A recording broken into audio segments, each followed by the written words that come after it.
Alright, finally. We're getting to these beautiful looking little things. They are the Everglide bamboo greens. And the bamboo green is obviously indicated of the stem because the stem is a very minty looking green that would otherwise indicate some form of bamboo, I suppose. But anyway, the thing about these switches is that I think they suffer from long stem syndrome, or LSS, because for some odd reason nowadays, everyone seems to be making their stems progressively longer to the point where it feels a little unnatural to bottom out. So what I mean by this is take a look at this Dravo brown from yesteryear, alright? And if I were to press down the switch completely, you can tell that the stem is sitting pretty flush in terms of matching how high the housing is. So the top housing, if you were to line it up, you can't really see the stem at all. But when it comes to the bamboo greens, they're just like sticking out as if like it's a massive tumor. So when I bottom out, I can physically feel that stem hitting. And I'm not really a fan of these, but I know a lot of people nowadays really like this feeling because not only does it create some form of special acoustic, but perhaps it also introduces some form of tactility where they appreciate a little bit of non-post travel, which is the amount of leeway or travel after the tactile bump. So if we were to examine this closely, I mentioned this in my first impressions video, but this is quite a considerable difference compared to that Dravo brown we just saw earlier. And whenever you actually manage to put a keycap on it, it does actually feel a lot different compared to a standard switch, at least in my opinion. Perhaps people might like this, people might not, but me personally, I'm not a fan of these. I used to be actually, because back in my old Coca-Cola keyboard days, the Alias switch, which was a Alias or Alias 60 gram switch, replacing the silent stem with a halo stem and putting it through a TX oil treatment, I was able to find my favorite tactile switches at the time. But over time, I came to not like that feeling anymore.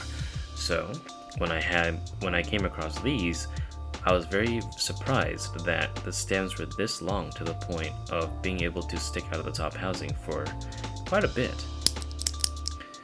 However, the stock experience of these things aren't that bad. There is a bit of spring ping, but overall the tactile bump is actually respectable. Allow me to demonstrate.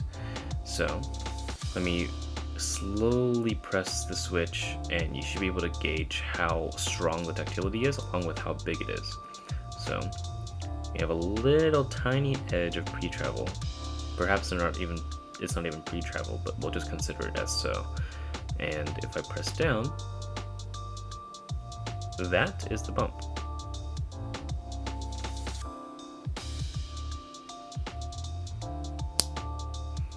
So it's essentially an immediate tactile bump. And then after the bump, there's a little bit of post travel, but not like, say, the Dravo brown, where after the tactile bump you have this massive amount of post travel. There is a bit of restrictions here, for lack of a better word, where after you bottom out, you have the switch action finishing before the 4mm mark, which is standard.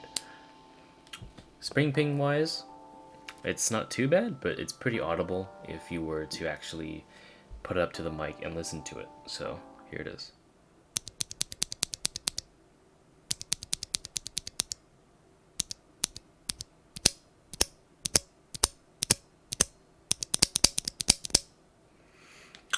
Anyway, I don't consider this necessarily a bad switch or anything. It's just not my tastes, of course, because personally, I've grown past the tactile bump stopping because as it stands, my favorite tactiles at the moment to use and or hold in high regard are the crystal purples from Everglide and Duroc medium tactiles, because those are personally my levels of tactility in which I personally enjoy.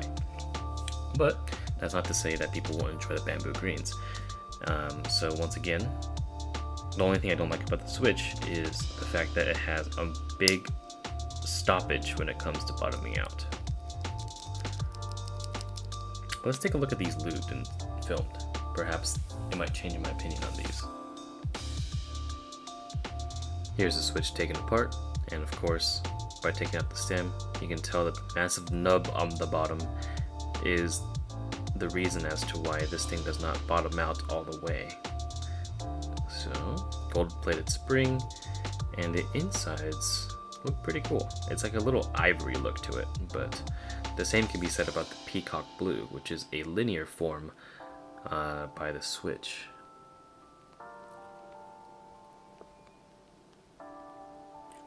Also, just for the record, if I were to hold up the stem, you can see that there's a bit of factory lubing, but not a considerable amount, but enough to make its presence. I have now lubed the spring and the side railings, so all I'm going to do now is lubricate the stem, and what I'm going to do is just keep it so that I do not lubricate the legs. I will only lubricate the sides of the stem like so.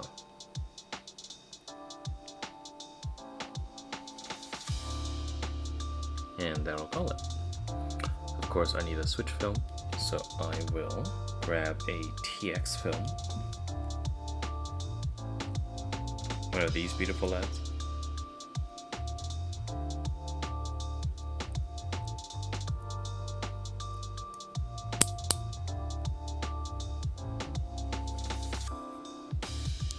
Cool.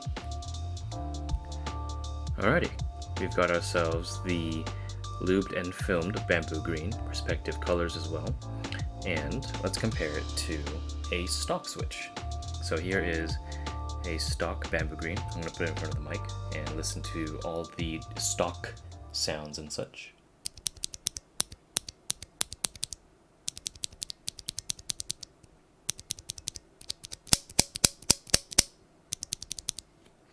And here is a completely modded switch. And don't forget, I did not lube the legs. Everything else I did though.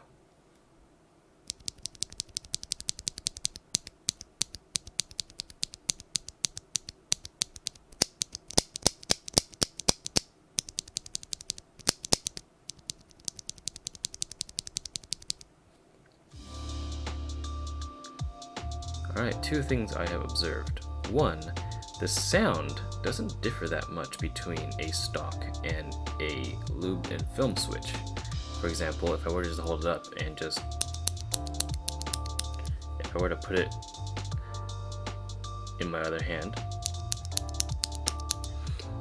the stem is actually causing a lot of the sound profile, and albeit the lubed and filmed one is a little bit more bassy and obviously more cleaner sounding because of the fact there's no spring ping and that there is actual reduction of friction due to the lubricant, the sound doesn't really differ that much, at least when you hold it in your hands.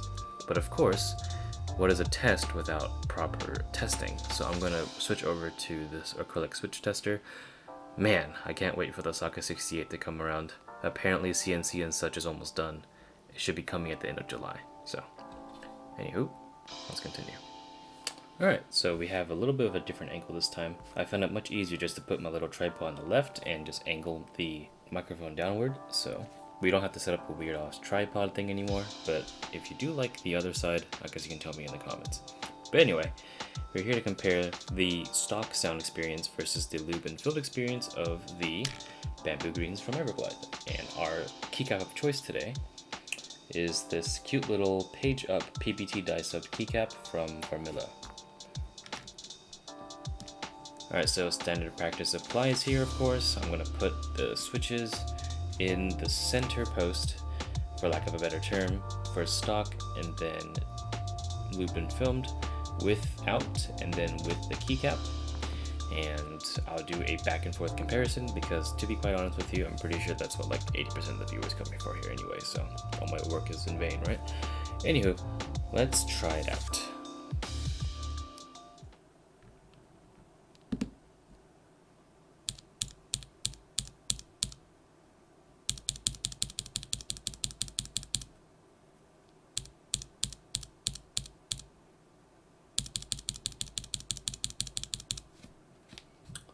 Let's put on the keycap.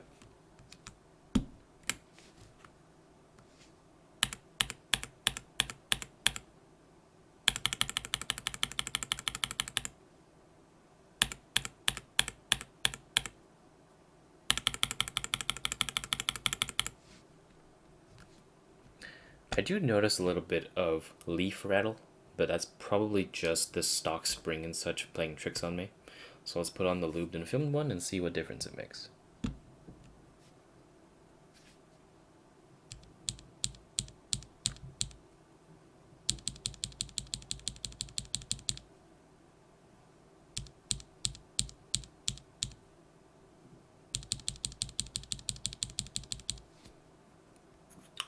Let's put on the keycap.